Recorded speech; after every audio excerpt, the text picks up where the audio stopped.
Zarthik stepped off the transport ship and looked around Coalition Station, Sigma 7. The massive metal structure floated in space like a giant wheel. Ships from dozens of different worlds docked at its ports. Warriors from across the galaxy walked. Through its halls, he was not impressed. The Vorthani warrior stood 8 feet tall.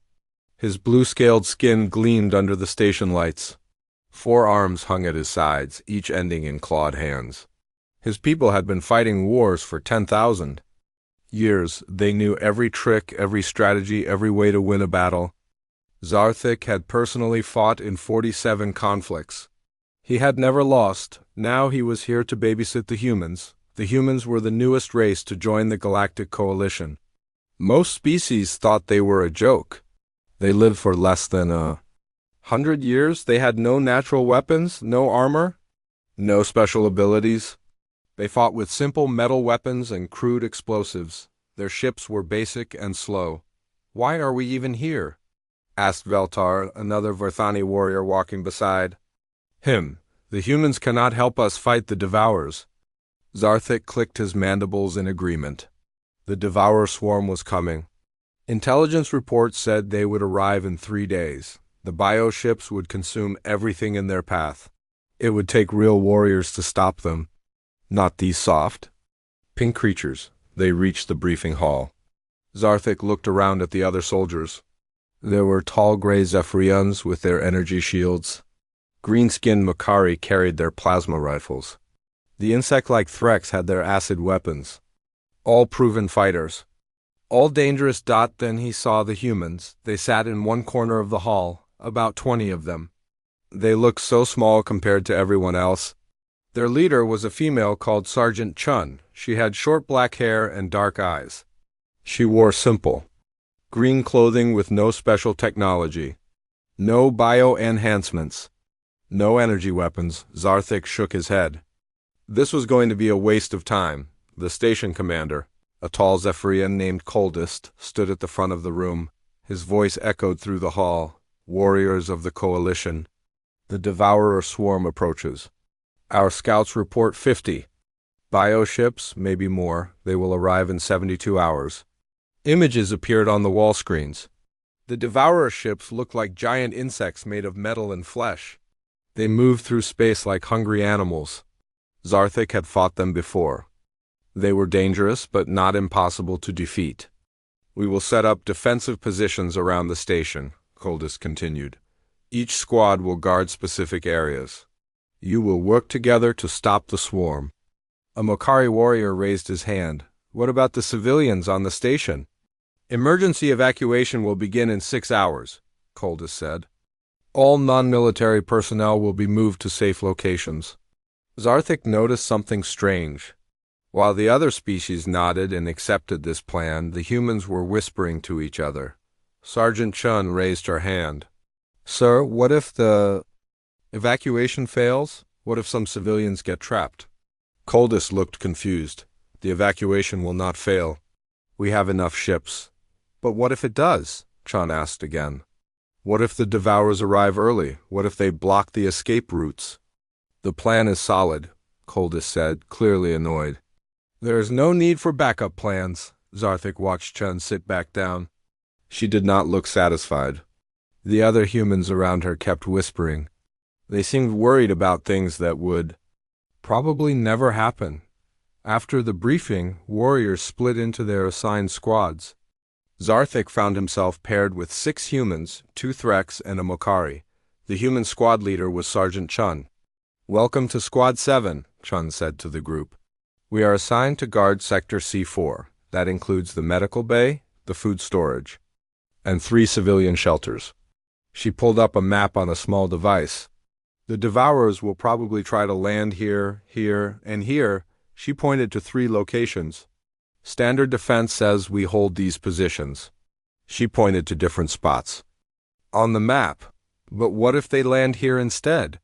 She pointed to a new location. "Or what if they break through our first line?" The Threx warrior made a clicking sound. "You think too much about failure, human." Chun looked at him calmly. "I think about what could go wrong, because something always does." She turned back to The map. We need backup positions here and here. We need escape routes for the civilians. We need to know where all the emergency supplies are stored. Zarthik was getting frustrated. Sergeant Chun, the Devourers will attack from predictable angles. We follow standard defensive protocols. We hold our positions. We win. Chun stared at him for a long moment. Her dark eyes seemed to look right through him. Zarthik, how many wars have you fought? 47, he said proudly. How many of those wars went exactly as planned?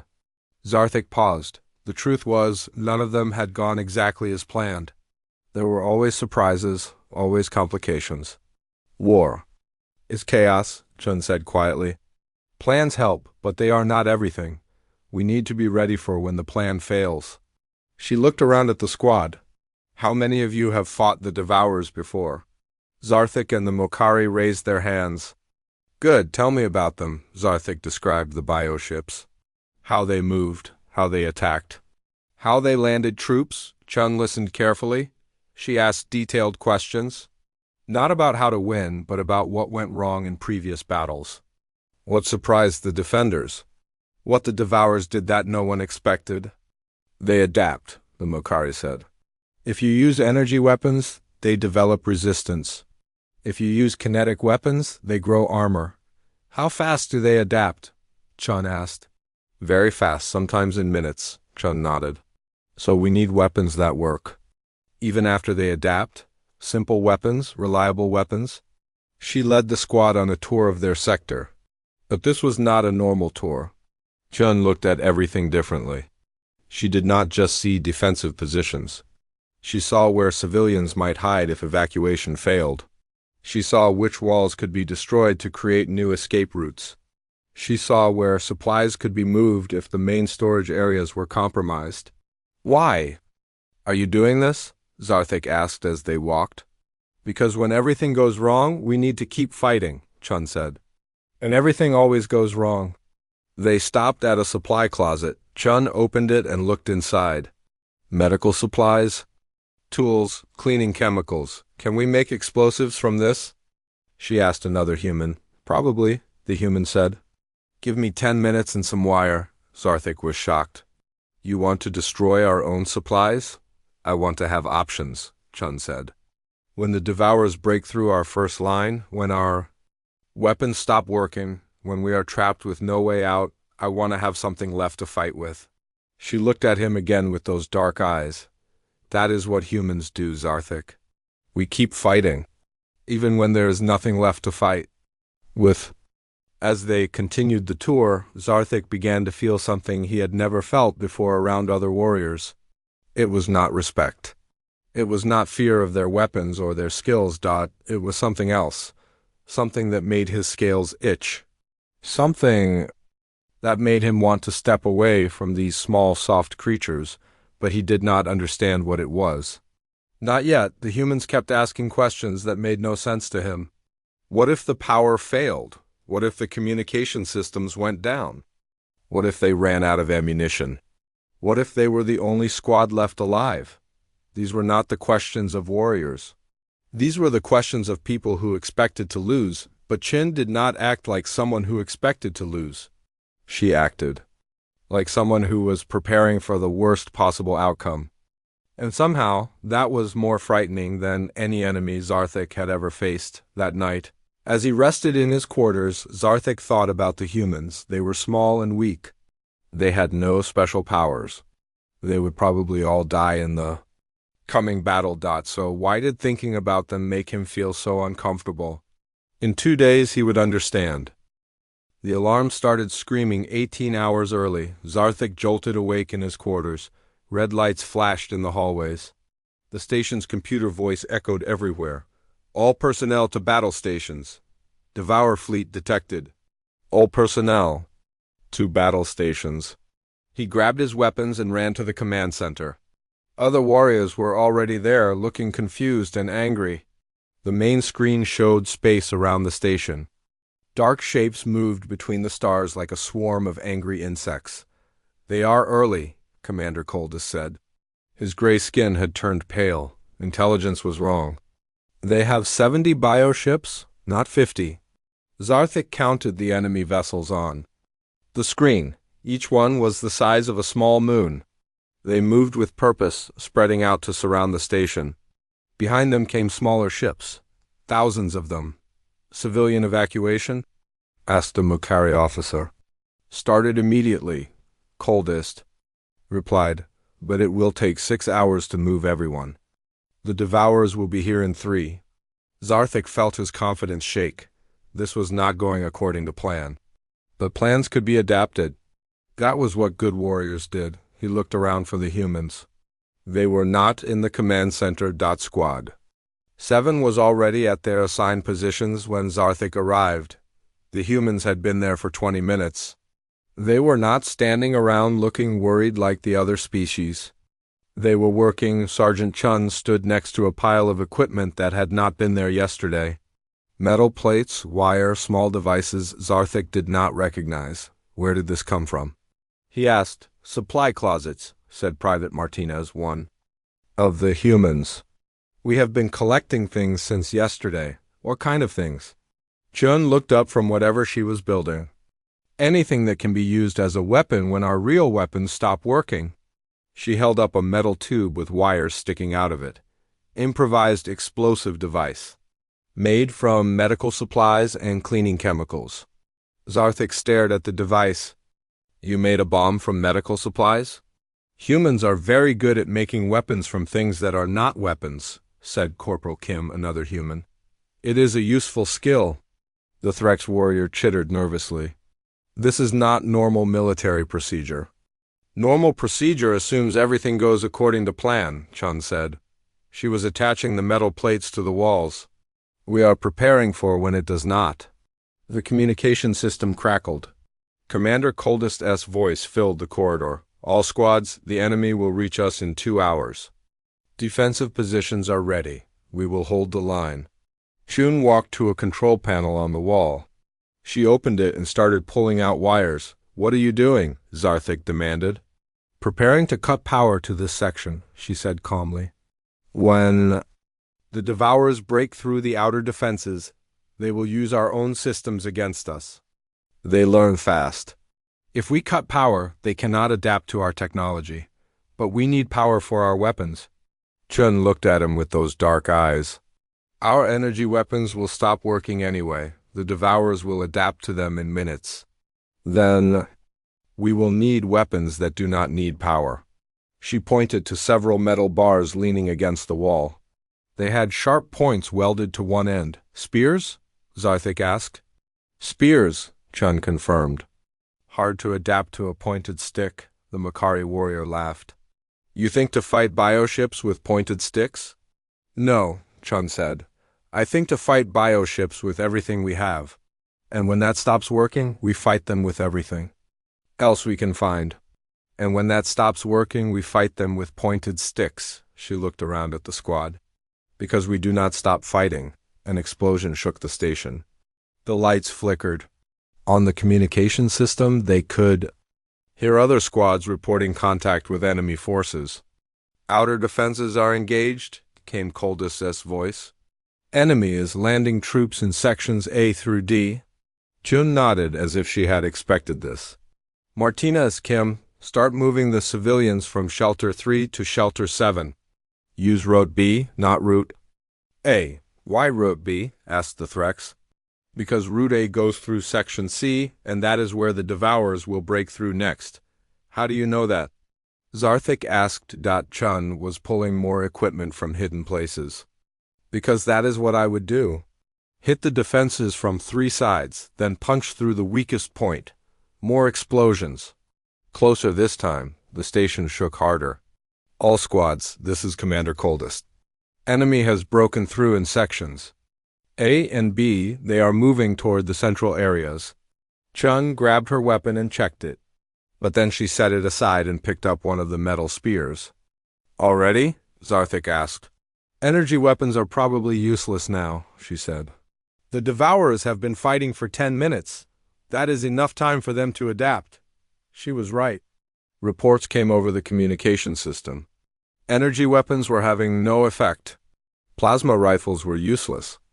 Even the Zephyrian energy shields were failing. "Switch to kinetic weapons," Chun called to her squad. "Bullets, blades, anything that hits hard." The other species were starting to panic. Zarthik could hear it in their voices over the communication system. Their advanced weapons were failing. Their careful plans were falling apart, but the humans seemed calm, not happy. Not confident, but calm. "Corporal Kim, how long until the power grid fails?" Chun asked. Kim was working at a control panel. 6 minutes. "The Devourers are learning our systems fast." "Good. When it fails, switch to backup plan C." "What is backup plan C?" Zarthik asked. "We seal this section and make them come to us." Chun said, "Turn every corridor into a killing ground." She walked to a wall panel and pulled out a welding torch. "Start sealing the blast doors. Leave only one way in." "You want to trap us in here?" "I want to control where they can attack us from," Chun said. "If they can come from anywhere, we lose. If they can only come from one direction, we can kill them." The station's lights went out. Emergency power kicked in, casting everything in. Red light. In the distance, they could hear the sound of metal being torn apart. "They are in the station," whispered the Mokari. Chun was still working with the welding torch. Sparks flew as she sealed another blast door. Martinez set up the improvised explosives at Checkpoint Alpha. "Kim, take position at Checkpoint Beta with the kinetic weapons." She looked at Zarthik and the other aliens. "You can help us or you can run. But we are not leaving this position." "Why?" Zarthik asked. "We could fall back to a better position." Chun stopped welding and looked at him. "Because there are 300 civilians in Shelter 7, and the only way to reach them is through this corridor. The civilians should have been evacuated." "Should have been," Chun agreed, "but they were not. So now we hold this line." Another explosion, much closer. They could hear strange sounds coming through the walls. Scratching, clicking. The Devourers were cutting their way through the station. "How long can we hold?" asked the Threx. Chun tested one of her improvised explosives. "As long as we need to." "But how long is that?" Chun looked at him with those dark, calm eyes. "Until everyone who needs to escape has escaped. Or until we are all dead." She said it so simply, like it was just another fact. Like dying was just another part of the plan. Zarthik felt that strange feeling again. That uncomfortable sensation that made his scales itch. These humans were not afraid of dying. They were planning for it. That was not normal. Warriors should fight to win. They should retreat when the battle was lost. They should preserve their lives to fight another day. But these humans seemed to think differently. They fought like death was acceptable. Like sacrifice was normal. The scratching sounds were getting louder. Something was coming through the walls. Chun raised her spear and smiled. It was not a happy smile. "Here they come," she said, and Zarthik realized that the humans were not just unafraid of death, they were eager for this fight. That was when the feeling he had been experiencing finally had a name: dread. The wall exploded inward. Chunks of metal flew across the corridor. Through the smoking hole came the first Devourer. It looked like a giant spider made of black metal and wet flesh. 6 legs moved like knives. Its mouth had too many teeth. Zarthik raised his plasma rifle and fired. The energy beam hit the creature and did nothing. The Devourer's skin shifted and changed. It absorbed the energy. "Told you," Chun said calmly. She threw her spear. The metal point went through the creature's head. Black blood sprayed the walls. The Devourer fell backward into the hole. "Kinetic weapons only," Chun called to the squad. "They cannot adapt to getting stabbed." More creatures poured through the hole. The corridor filled with the sound of gunfire and screaming. But it was not panicked screaming. The humans were yelling battle cries. Zarthik switched to his kinetic rifle. Bullets tore into the Devourers. They fell, but more kept coming. Always. "More! Martinez now!" Chun shouted. Private Martinez triggered the first improvised explosive. The blast collapsed part of the ceiling. 3 Devourers were crushed under the falling metal. "Fall back to Checkpoint Beta," Chun ordered. The squad moved backward through the corridor. But this was not a panicked retreat. The humans had planned this. Every few meters they had prepared something. Another explosive, a pile of sharp metal. A narrow choke point where the creatures could only come one at a time. At checkpoint Beta, Corporal Kim was waiting with a heavy kinetic weapon. It fired metal slugs the size of Zarthek's fist. Each shot punched holes through multiple devourers. "How many explosives do you have?" Zarthek asked while reloading his rifle. 12 more, Chun said. She was welding another blast door shut behind them, plus whatever we can make from the medical supplies in Shelter 7. You made explosives from medical supplies? Humans can make explosives from almost anything, said Kim, still firing the heavy weapon. It is a talent.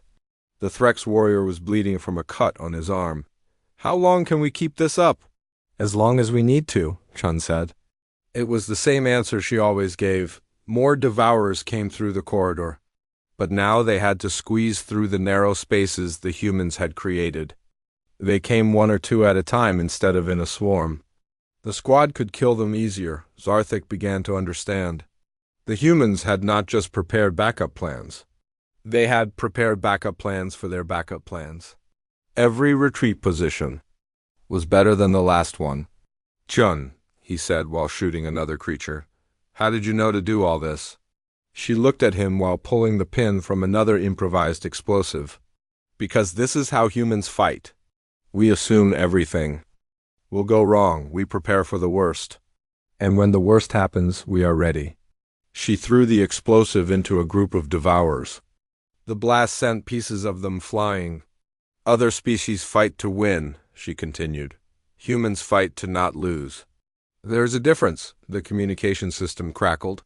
Commander Coldest's voice was full of panic. All squads, the outer defenses, have fallen. Sections A through F are lost.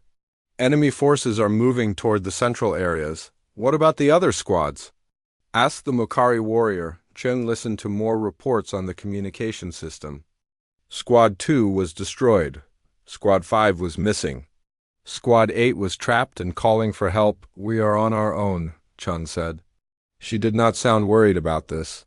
Should we try to help the other squads? Zarthek asked. No, Chun said firmly. We hold this position. If we leave, the civilians die. She pointed down the corridor toward Shelter 7. 300 people are counting on us. We do not abandon them. More explosions shook the station. The lights went out completely. Emergency. Power failed. They were fighting in darkness now, using small lights attached to their weapons. Power grid is completely down, reported Kim. The Devourers have learned all our systems. Good, Chun said. Now they have to fight us the hard way. In the darkness, the battle became more brutal. The Devourers moved like shadows. But the humans seemed to see them anyway. They had trained for fighting in the dark. Zarthek watched Private Martinez stab a devourer with a knife made from a broken piece of metal. The creature fell, and Martinez immediately picked up its leg and used it as a club to hit another one. You are using their own bodies as weapons? Zarthek asked. Waste not, want not, Martinez said, hitting another devourer with the makeshift club. The squad fell back again. This time to checkpoint Gamma. Chun triggered another explosive that brought down more of the ceiling. The corridor behind them was now completely blocked. We are trapped, said the Threx warrior. No, Chun said. We are fortified. There is a difference. She pointed to the walls around them. One way in, multiple firing positions. High ground. Advantage. This is where we make our stand. Zarthek looked around. Chun was right. The humans had turned this section of corridor into a perfect defensive position. The Devourers would have to climb over piles of rubble to reach them. They would be exposed and vulnerable. How long did you spend planning this? He asked. 2 days, Chun said. While everyone else was making plans to win, we were making plans to survive. The Devourers found the blocked corridor and started cutting through the rubble. It would take them time, but they would get through. Martinez, Kim, start making more explosives from the medical supplies, Chun ordered. Use everything in the emergency kit. Everything? Kim asked. Everything. We will not need medical supplies if we are dead. Zarthik watched the humans work. They moved with calm efficiency, no panic, no fear. They acted like this was just another day at work, but it was not normal. This was a desperate last stand. They were trapped with no way out. They were facing an enemy that outnumbered them 1,000 to 1, and the humans were smiling, not happy smiles.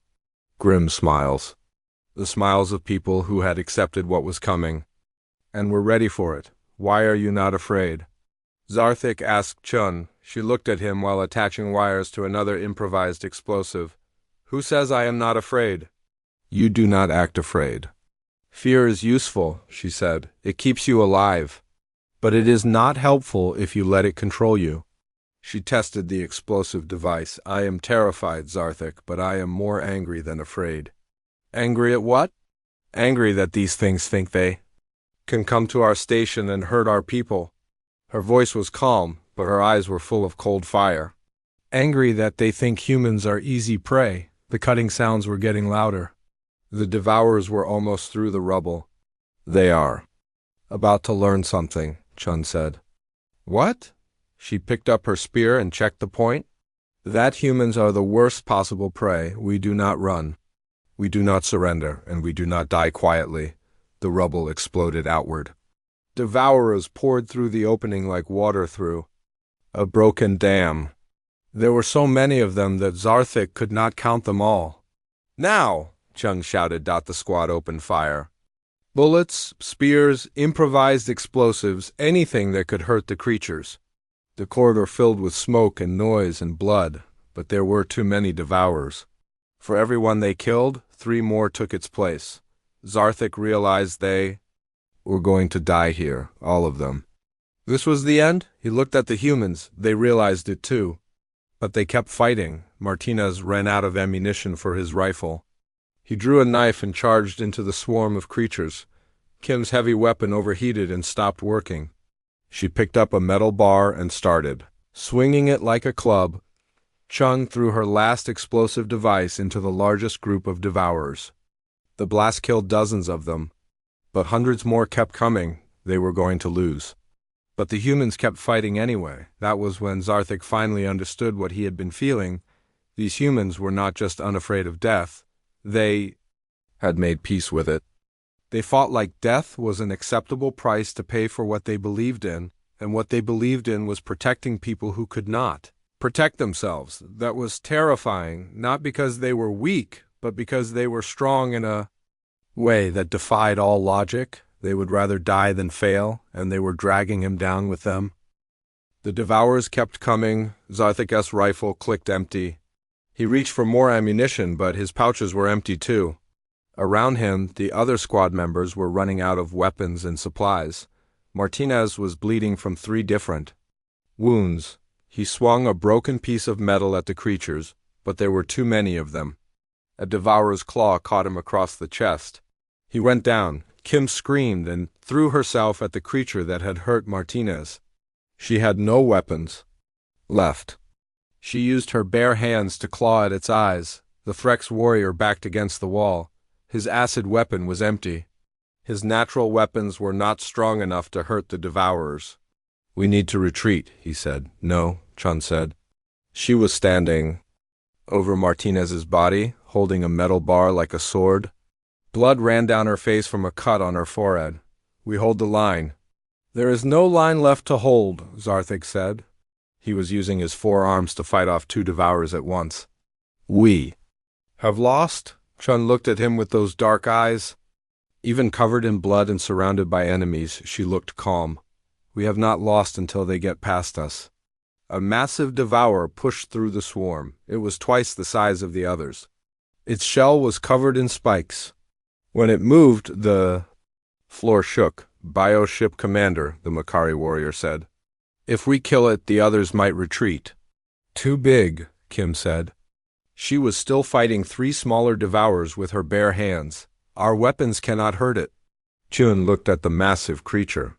Then she looked at the pile of improvised explosives she had been saving. There were 6 devices left. Not enough to kill something that big, unless everyone fall back to the shelter entrance. she ordered. What about you? Zarthik asked. Chen picked up all 6 explosive devices. She started connecting them together with wire. I am going to solve our big problem. Zarthik realized what she was planning. No, those explosives are not stable when connected together.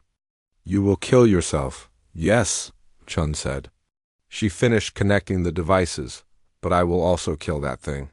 She looked at the squad. Get the civilians out of Shelter 7. Use the maintenance tunnels. Get them to the escape pods. What about you? Kim asked.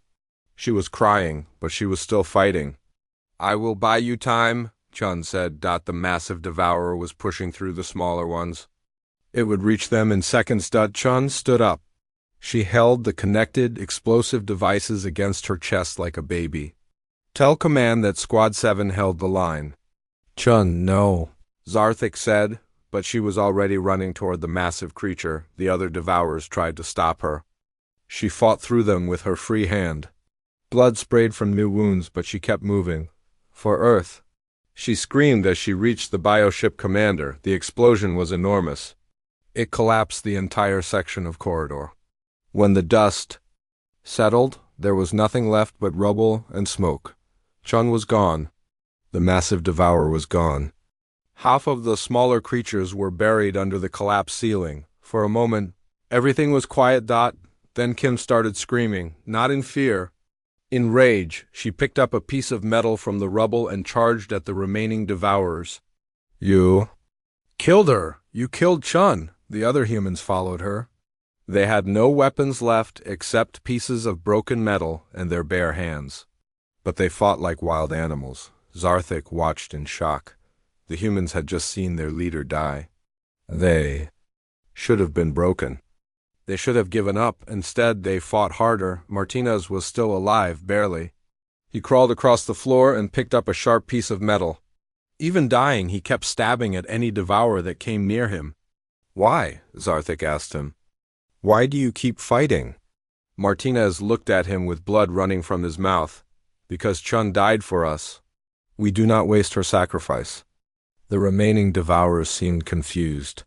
Their commander was dead. Their organized attack had turned into chaos. Some of them started retreating, but the humans did not let them go. They chased the creatures through the rubble, hitting them with anything they could find. Kim found Chen's metal spear in the wreckage. She used it to kill 3 more devourers before they could escape. The civilians, she said, breathing hard. We need to get to Shelter 7. What was left of the squad moved toward the shelter entrance. Zarthik, Kim, Martinez, who could barely walk, and the Mokari warrior. The Threx had been killed in the explosion. They found the shelter door sealed shut. Kim started cutting through it with a plasma torch she had found in the rubble. How many people inside? Zarthik asked. 287, Kim said. Chun counted them yesterday. The door opened. Inside were families, children, elderly people. All the ones who could not fight. They looked terrified. The escape route is clear, Kim told them. Follow me. Stay quiet. Move fast. She led them through the maintenance tunnels that Chun had mapped out 2 days ago. Even in death, Chun's planning was saving lives. As they moved through the dark tunnels, Zarthik thought about what he had seen. The humans had not just fought to the death, they had fought beyond death. Even after they should have given up, they kept going. They reached the escape pod bay. Most of the pods were already gone, but there were enough left for the civilians. What about us? The Mokari asked. Kim looked at the remaining pods. There were not enough for everyone. Civilians first, she said. Always civilians first, but we will be trapped here. Kim shrugged. Then we will find another way out, or we will die here. Either way, these people live. She started helping families. Into the escape pods, children, old people, anyone who could not fight. Martinez sat down against a wall. He was losing too much blood. Kim, he said, take my spot in the last pod. No, she said. You are wounded. You go. I am dying anyway, Martinez said. You have a better chance of surviving. Kim looked at him for a long moment, then she nodded. I will tell them how you died. How Chun died, how all of you died. Tell them we held The line, Martinez said. The last escape pod launched. Kim and Zarthik and the Mokari were left behind in the empty bay. Now what? The Mokari asked. Kim picked up a broken piece of metal and tested its point. Now we go back and kill more of them. The civilians are safe, Zarthik said. We could try to find another way out. Kim looked at him. There are still devourers on this station. As long as they are alive, they might find a way to catch those escape pods. We do not let that happen. She started walking back toward the corridor where they had fought. We keep fighting until they are all dead. Or we are, Zarthik followed her, not because he wanted to die, but because he finally understood something important. The humans did not fight because they were not afraid of death.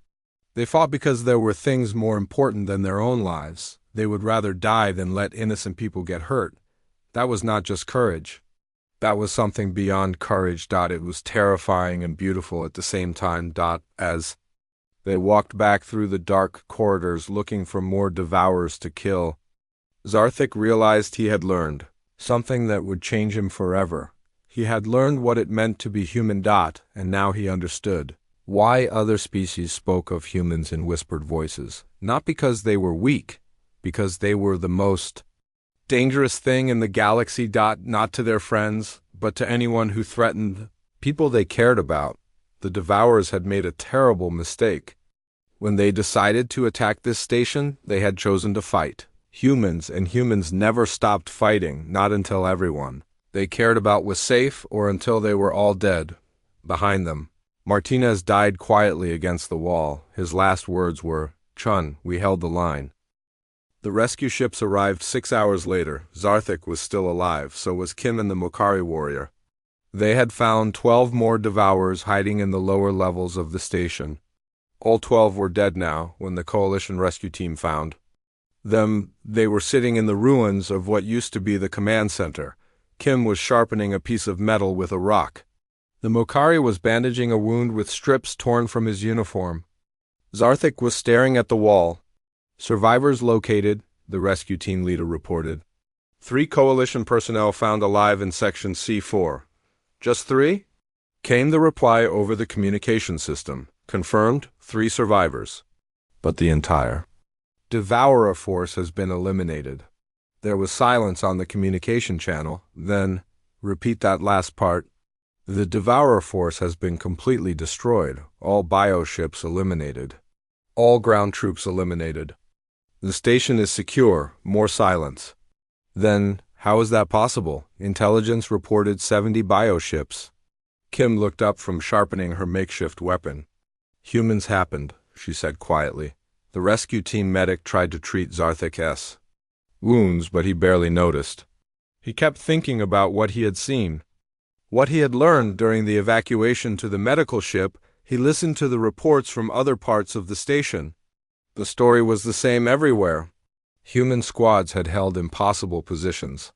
They had fought until they were all dead or wounded. But they had taken the Devourers with them. Squad 3 had trapped an entire bioship crew in the docking bay and blown it up. All 6 humans in that squad died, but they killed 300 Devourers. Squad 5 had rigged the power core to explode when the enemy reached it.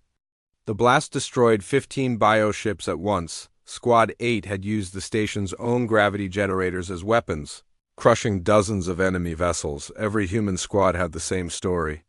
They had prepared for the worst. When the worst happened, they were ready. And when being ready was not enough, they found ways to keep fighting anyway. In the medical bay, Zarthik was treated by a Zephyrian doctor. "You are very lucky to be alive," the doctor said. "The reports from your section are disturbing." "Disturbing how?" "The level of destruction, the improvised weapons, the creativity of the human tactics." The doctor shook his head. "We found evidence that humans were making explosives from medical supplies." "Yes," Zarthik said. "They were very good at that." "It is not normal military behavior." Zarthik thought about Chun welding blast doors shut, about Martinez using Devourer body parts as weapons, about Kim fighting with her bare hands when everything else failed. "No," he agreed. "It is not normal." Later, Coalition Command interviewed him about the battle. They wanted to understand how such a small force had defeated such a large enemy.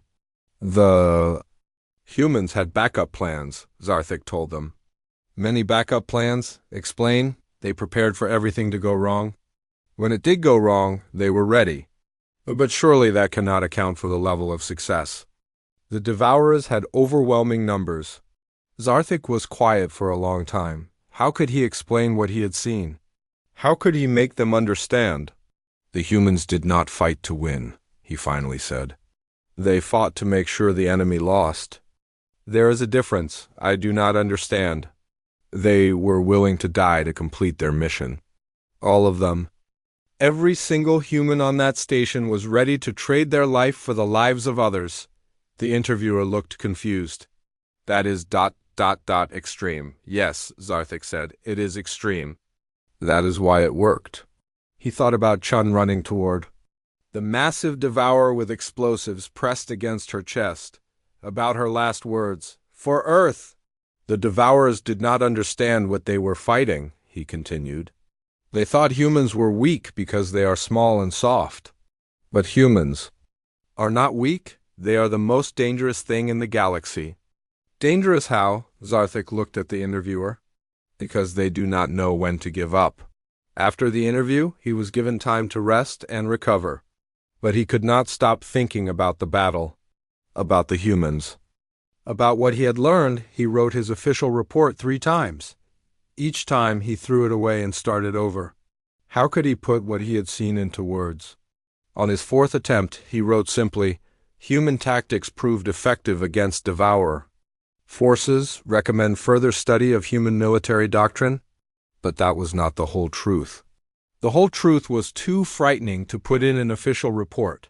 The whole truth was that humans fought like death was just another tool to be used. When needed, 3 weeks later, Zarthik was reassigned to a new posting. But before he left, he went to the memorial service for the humans who had died at Station Sigma-7. There were many names on the memorial wall. Chun, Martinez, and 237 others. More than half of all the humans who had been on the station. Kim was there, wearing a new uniform. She had been promoted and given a medal for her actions during the battle. "How are you adjusting?" Zarthik asked her. "Well enough," she said. "Command wants me to train other squads in human tactical doctrine. Will you do it?" Kim looked at the names on the wall. "Chun would have wanted me to. She always said that knowledge should be shared. What will you teach them?" "To prepare for everything to go wrong. To have backup plans for their backup plans. To never give up, even when giving up makes sense." She touched Chun's name on the wall. "And to remember that some things are worth dying for," Zarthik nodded. He understood now. After the memorial service, he returned to his quarters to finish. Packing as he folded his uniforms, he found a small piece of metal. It was part of a spear that Shun had made from scavenged materials. He almost threw it away. Then he stopped. He put the piece of metal in his personal bag. A reminder, his new assignment was training duty on Vorthani Prime. He would be teaching young warriors about combat tactics and military strategy. For the first time in his career, he had something new to teach them. He would tell them about human military doctrine, about preparing for failure, about fighting beyond the point where fighting made sense. He would tell them about a species that treated certain death as just another tactical consideration. Most importantly, he would tell them about the difference between fighting to win and fighting to make sure the enemy lost. His students would probably think he was making it up. The stories would sound impossible. Humans making explosives from medical supplies? Humans charging massive enemies with improvised weapons? Humans sacrificing themselves to save people they barely knew? It sounded like propaganda, like stories told to frighten children, but Zarthik had been there. He had seen it happen. He had fought beside humans and learned what dread really meant. Not the dread of facing a superior enemy, the dread of realizing that your allies were more frightening than your enemies, the dread of understanding that some species did not fight for glory or territory or resources. Some species fought for principles. And they would rather die than compromise those principles. That was terrifying, because if you ever found yourself fighting against humans, you were not just fighting for victory, you were fighting for your life, and they were fighting for something more important than life. In his final report, Zarthik added one more line: personal recommendation, never fight humans.